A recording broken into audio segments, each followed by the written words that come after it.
Obviously, then bumped into Kenny, and then we was walking under the bridge, and the Ashburton Army was doing their thing, and it was just a proper European night. You know, them European nights that you see in Madrid and Anfield and all these great stadiums where they have a proper European night. It was that and some, you know. Everything was cheered. Every tackle was cheered. Every time we touched the ball was cheered. Everyone was up for it. The fans really played their part last night, and it was just a great atmosphere. And I agree with Kenny. I remember the Highbury Everton where we got to the final. That was absolutely crazy that night. That was bonkers. But yeah, it was something special about last night, and I've had to keep the police from my door, DG, because you're not allowed to celebrate. Apparently, you're not allowed to celebrate. We can't celebrate, man. You know how it is being an Arsenal fan. Because we've got to the situation now in football where it's diabolical. You can't live in the moment. Ex-professionals should know better, because football's all about moments. Football's all about being in the right place at the right time. Whether you're a player scoring a goal, or whether you're a fan celebrating success. And for them to come out with, oh, you can't celebrate and all of this nonsense is absolutely crap, because they moan about players can't celebrate goals now because they get booked and everything else. And because of VAR, we don't know whether the goal stands or whether it's allowed or whether it's disallowed. So that's put on hold. And now they're trying to tell fans that you can't celebrate. Well, let me tell you this, right? The reasons why we celebrate was 20 years of emotions. And I keep saying it, and I've said it on your show, for a club of Arsenal's stature, our record in Europe is absolutely horrendous. It's horrendous for a club like Arsenal. So when you get to than anything. Yeah, so when you get to a Champions League final, it's going to be celebrated. It's going to be celebrated. And I'm not going to feel guilty just because some pundit on Sky Sports or Talk Sport or any view you want to wait about. 6 months and then they want to take it out. I'm not going to feel guilty about celebrating it. And the players are going to celebrate it. They've been under a huge amount of pressure. These players, huge amount of pressure. Fact. And they're right to celebrate. And not only that, with all the crap that's going on in the world, why can't you celebrate a sporting occasion? I think it's absolutely horrendous what they come out. And you pay your money, and when it goes left, you moan. So only right you should be able to celebrate when you're happy with your service. Yeah, and it was buzzing. I mean, the stadium was absolutely buzzing. The football match in itself, I'm going to be honest, it weren't a spectacle. We'll get into that in depth, man. Again, when the dust settles, we've got to talk about the bigger picture. We've got to keep it real. We've got to keep grounded. We've got to keep our feet on the floor. There's a big game coming up Sunday, so we can't get carried away. But we'll enjoy the occasion. We'll enjoy the occasion, definitely. And when you're going as a fan week in, week out, and it was nice to see the tifo at the proper end of the stadium this time. The East Stand. Facts.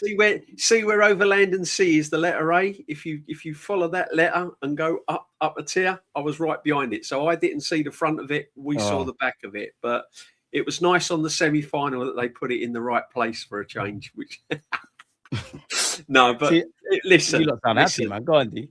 I'm not one for it is nice and it puts the occasion more, but I'm not one for tifos and fireworks. But as for celebrations, we need that more, man. Let's make nights like that a minimum for you that pay money, man. Do you know what, right? But I'll just finish on this. I don't hear when Liverpool or any other club get to a major final and they're celebrating, I don't hear the same response coming from pundits and media and all of that. I just don't hear it. I don't hear it. When it's Arsenal, it's like, well, you can't celebrate. And that's why we need to win, so we can celebrate. They leave us alone, man. I just think it's crazy. I think it's absolutely crazy. I say we've all got our different opinions on certain players and managers and that kind of thing. But at the end of the day, on occasions like this, we all need to celebrate and embrace it. And again, life is too short. Like you said, man, like live in the moment, celebrate. Every Arsenal fan can see we're happy. We was happy with yesterday. Obviously, today's a new day. We need to focus on West Ham and actually getting the Champions League over the line. I do have a question for both of you lot, though. Like straight off the bat, like, can we win the Champions League? You know what? And I ask that as two men whose footballing opinions I respect and quite balanced. But this is therapy more than anything, man. 20 years ago, we were playing. I thought we were the best team in the Champions League. If you remember that, the whole run to it. No one gave us a chance. We done it all good. Especially when we got the knockout stages, we hardly conceded a goal. We were the best team in it.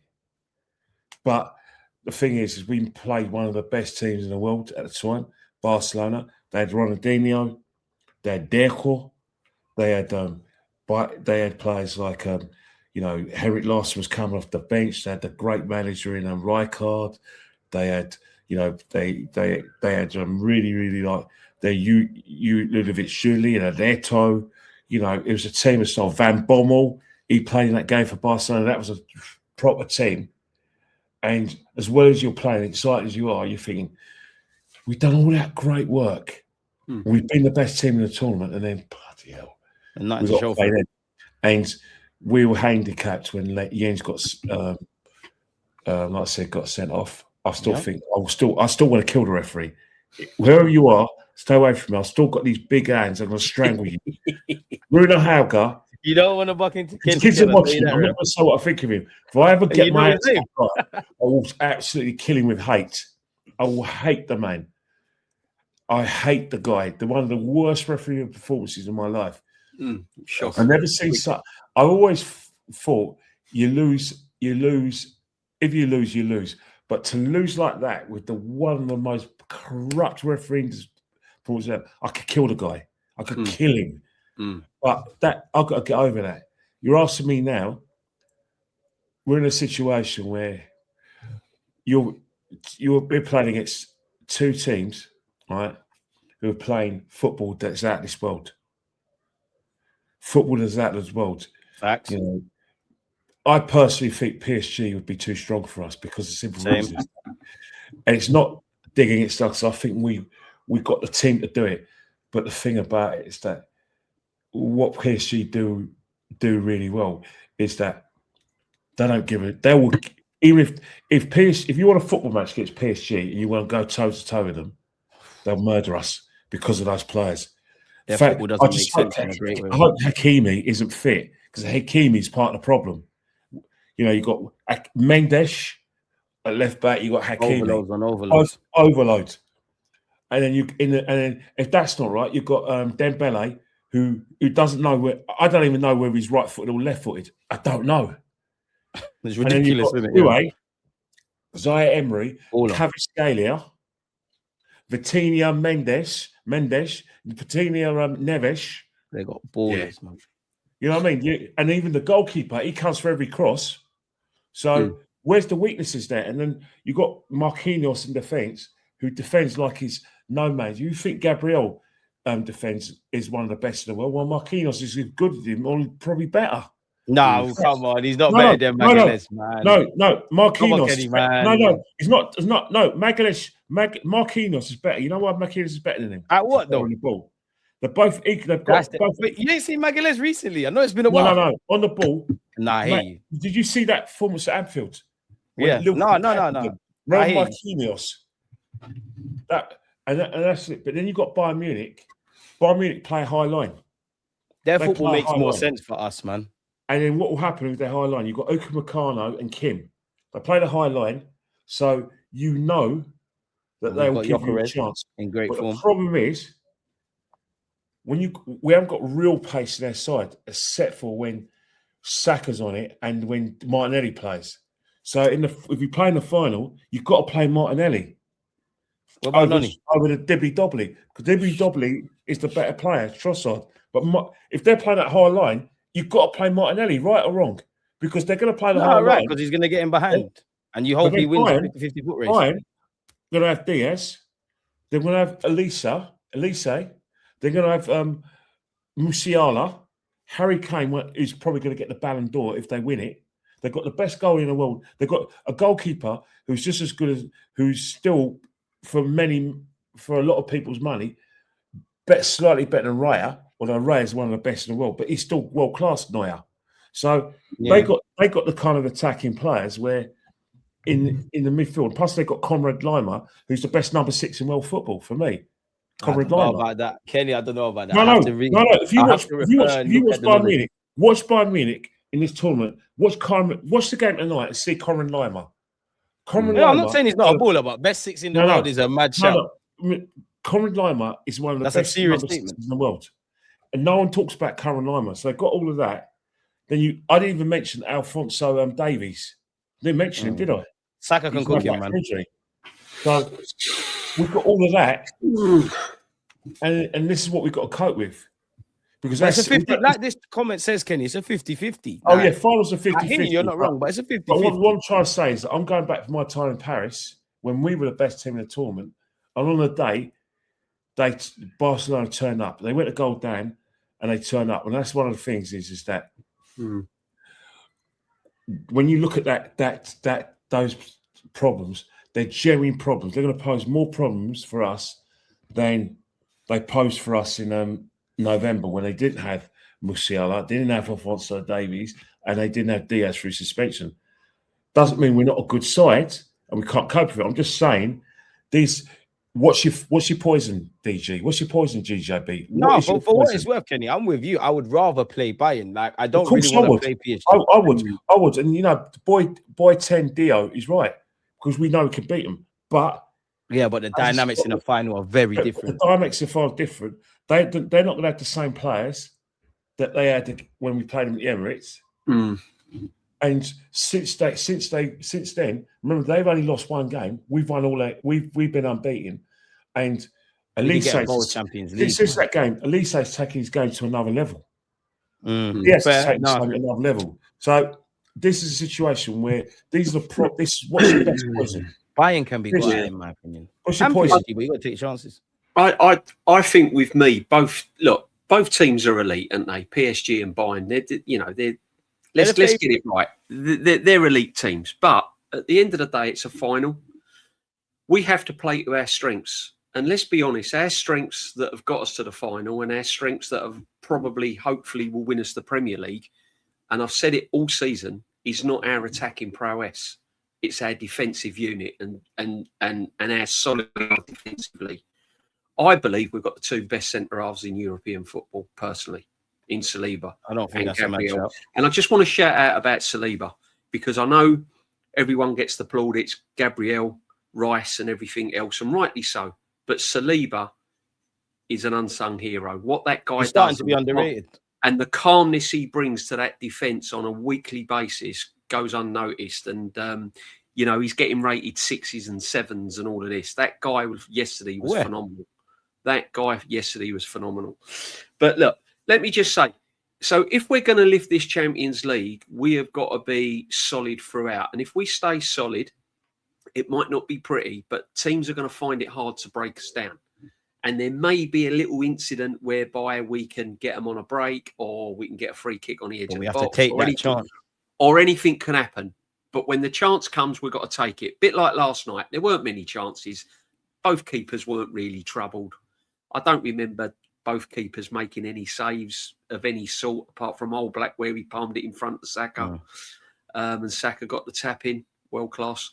And but to be honest with you, he's world class. We'll get on to that. I'm going to be honest with you. Arsenal football team on their day defensively are a very, very difficult team to beat.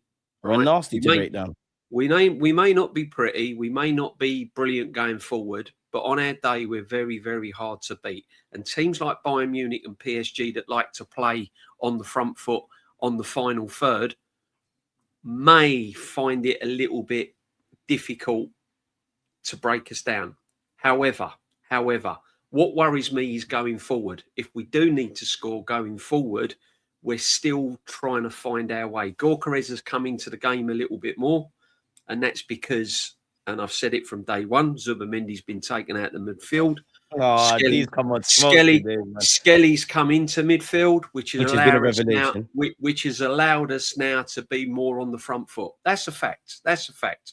It's no surprise Gyökeres has had his 2 best games for Arsenal since Skelly's been in midfield. Let's be honest. That's only what the eyes can see. He played a lot more direct as well. And then you throw in the Ezes and but the left-hand side is still hit and miss. And if Saka don't hit form or he's injured, there's a problem with the other guy coming on. Because let's be honest, let's not beat around the bush. Let's not be nicey because he wears an Arsenal shirt. Noni Madueke is an absolute terrible football player, right?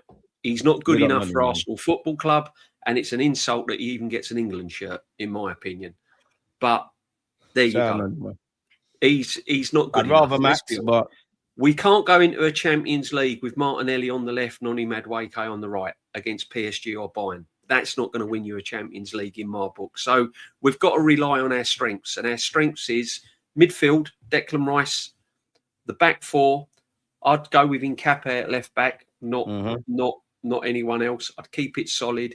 And that's what might get us through. And then we hope that we get moments in the game where we can take our chance. That is what was going to get us through.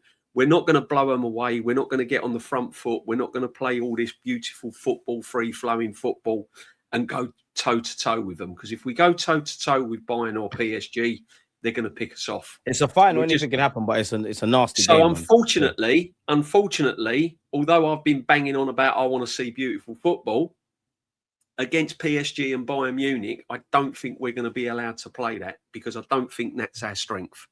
And that's what's got us where we are now. So, yeah, anything can happen in the final. Anything can happen in the final, and I've seen it. I've seen worse teams than Arsenal lift the Champions League. That's what pisses me off. Let's be real. That Chelsea team that lifted the Champions League that season weren't twice. Yeah, both years. I mean, I've seen worse teams than Arsenal lift the Champions League. We need to start doing that, man. Look, I said, and I also said it. I said it at the start of the season on you. I think I remember saying that this team was built for the Champions League more than the Prem. Both of you said it because I remember Kenny making the point about Zubamendi as well and tying it in. Yeah, both of you said when we was having the discussion about what would we rather win, the Champions League or the Prem, I said that this team is built for the Champions League because of its defensive unit. And look how life has turned out. And the way we frustrate teams, and the way we keep the ball, and the way we don't get overloaded on down the flanks. So I just thought that this team is more built for the Champions League rather than the Prem. The fact that we're in for both now is even better. Surreal, but man. Listen. When the dust settles and the celebrations are over, it means nothing if you don't go ahead and win it. Yeah, simple as that. And I don't want to lose to Let's be honest. It's just a brilliant day out. If we don't win it, I don't want that no more. You're walking out of there like we did Wembley a couple of weeks ago, and it's not nice. It was. I second what you said. Coming out of the Carabao Cup final, trust me. If you thought that Arsenal fans, and Man City fans didn't take it seriously, you should have seen the faces of some of our fans when we walked out. Naturally. There was anger, disgust. Some fans were close to tears. I was actually devastated because of the way we played as well in that final. Yeah, and even if we played when we lost, I hate losing. But the thing about what we got now with Arsenal is that people talk about over celebrating. Well, Wayne Rooney is a very curious man.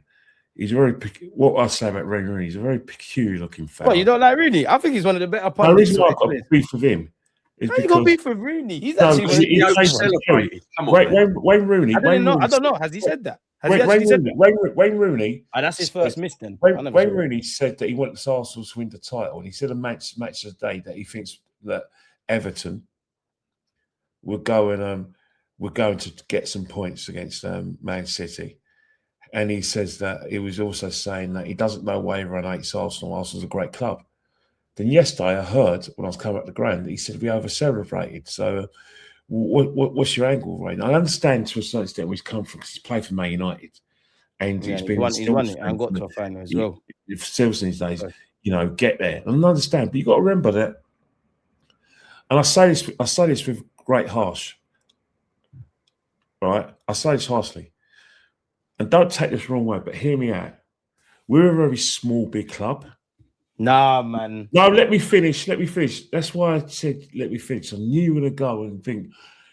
If I told you it was a whiteboard, you would say blackboard. That's why I said let me finish. Kelly, I don't agree with you. You're quite a logical man. Let me finish. What I'm trying to say, when you look at our record for a big club like us, hasn't even got a Champions League. Has only been one Champions League final. We've underachieved in Europe. Hear me out. We went 17 years from 53 to 70 without winning anything. We didn't win the league for 18 years between 71 and 89. We haven't won the league for 22 years, since 2004. Yet we took ourselves out of being a big club. But in terms of like our trophy run, a big club like us shouldn't go that long without silverware, especially European silver. Our record in Europe is so negligible. It's bad. Even that lot down the road got their records. And what I'm trying to say is that when I hear things like trust the process, you're spoiled by success. What success? What success? Everyone says that everyone's now, peppering up Arsene Wenger's last year's Arsene Wenger's reign. He says, at least he won trophies, FA Cup. But hang on here, we wanted the man out. And what I see, I didn't. I've been in a podcast where someone said that Arsenal fans are ungrateful, and I said to the guy, it's the panel, right? You can't be an Arsenal fan with a Portsmouth mentality. And I don't blame Arsenal fans for that. The way Arsenal has been built, we hold more pride in our existence in the top flight of football since 1919 than we do our 13 league titles and our 14 FA Cups. We're more proud of the fact we've never been relegated. Who are you talking about? The actual like people working at the club or us? Club, the actual club. Right? Okay. The club is built on Victoria Concordia Crescit and the Arsenal. The Arsenal, right? When they talk about the club, they always want to do it the right way.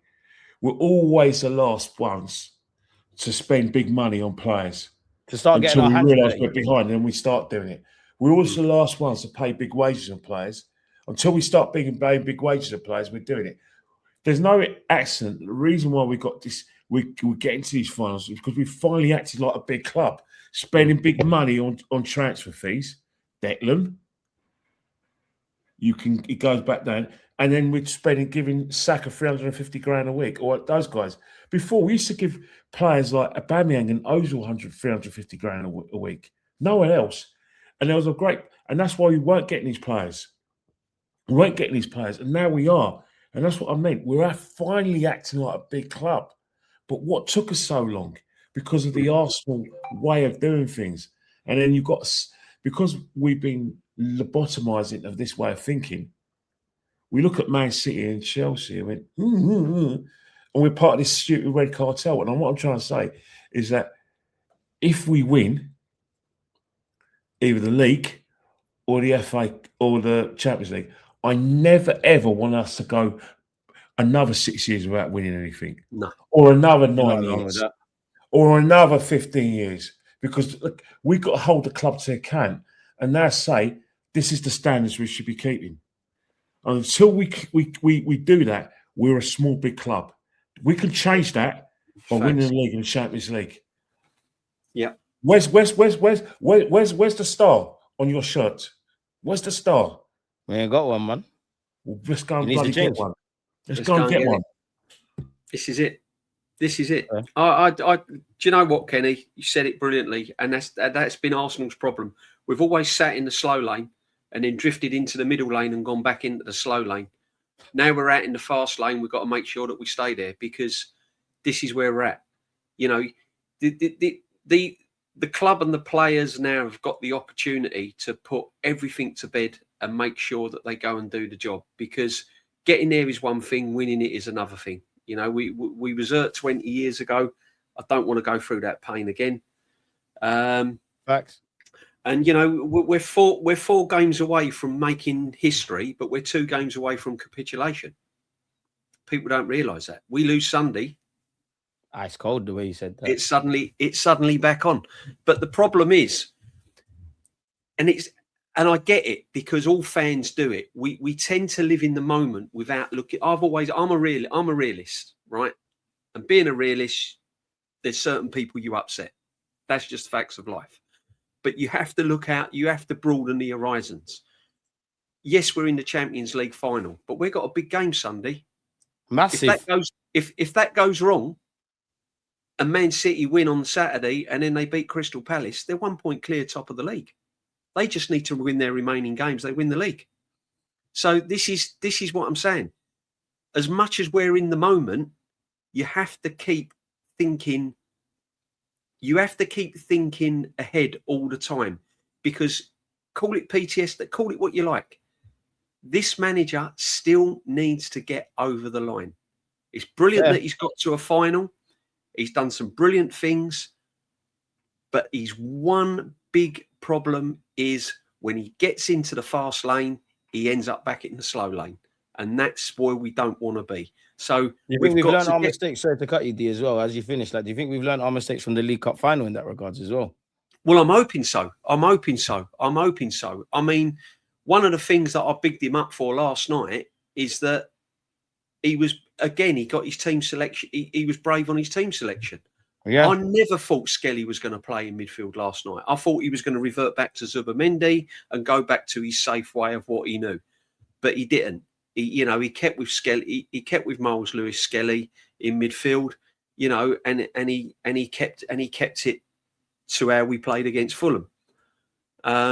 So you're always hoping that he learns from his mistakes, and there are mistakes that he hasn't learned from. But that's what I'm saying. Until he actually goes and wins it, you still got to.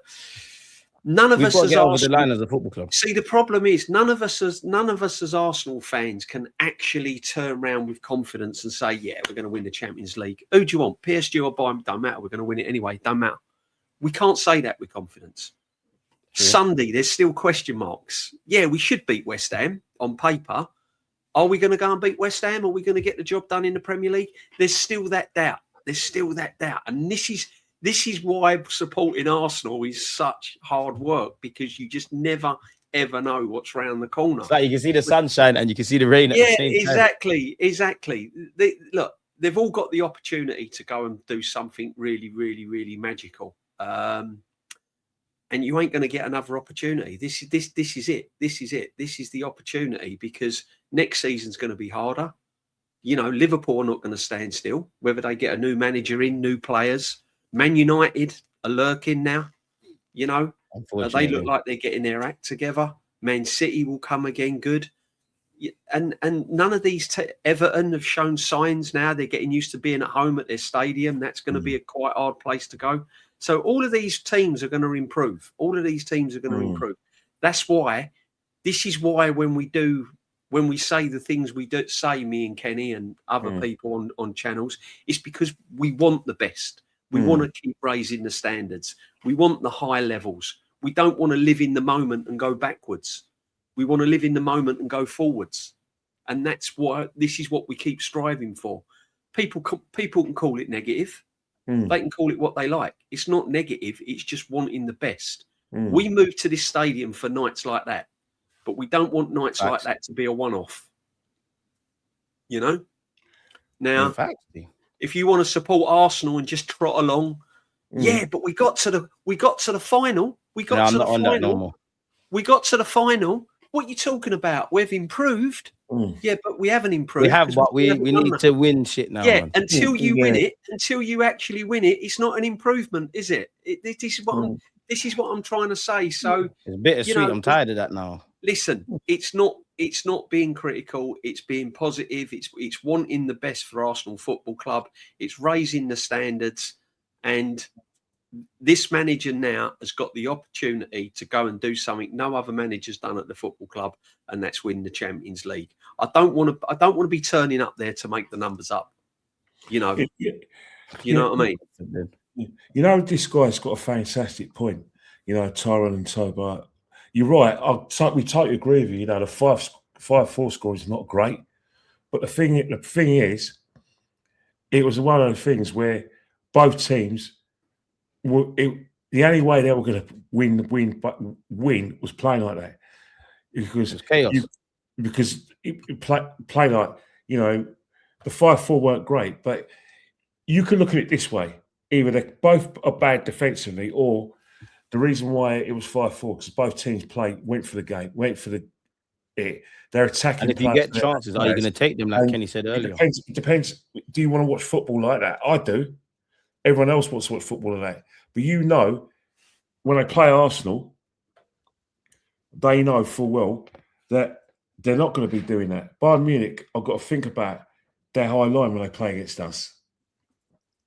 Yes, and they know we're very good defensively.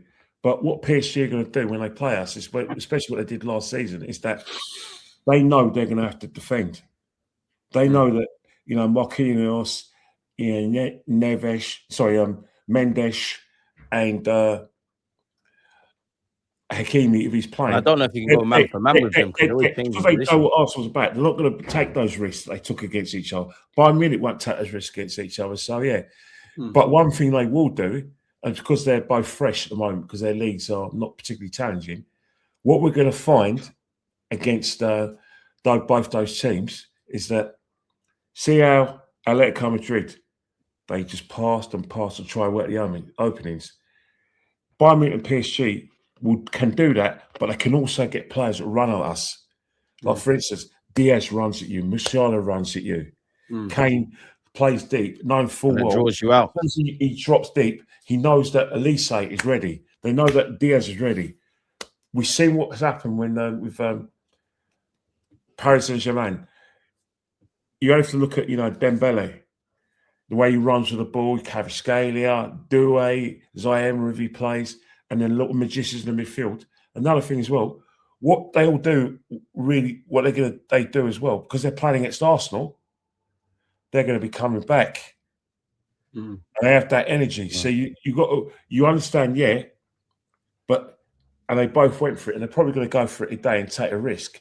But when they play Arsenal, it'll be a different kettle of fish. So, yeah, Arsenal are a better team defensively, but normally, who wins? The best attack or against the best defence? 9 times out of 10, the best attack, and the one miracle is the defense, which I hope with 20 years, that's us, man. I want to ask you another question, because we always have this conversation, but with everything we've seen in the Prem and all this journey we've been on from the League Cup to Bournemouth and all that kind of stuff, like, if someone could offer you the Champions League, the Premier League, obviously we want both, but either one, which one are you lot taking?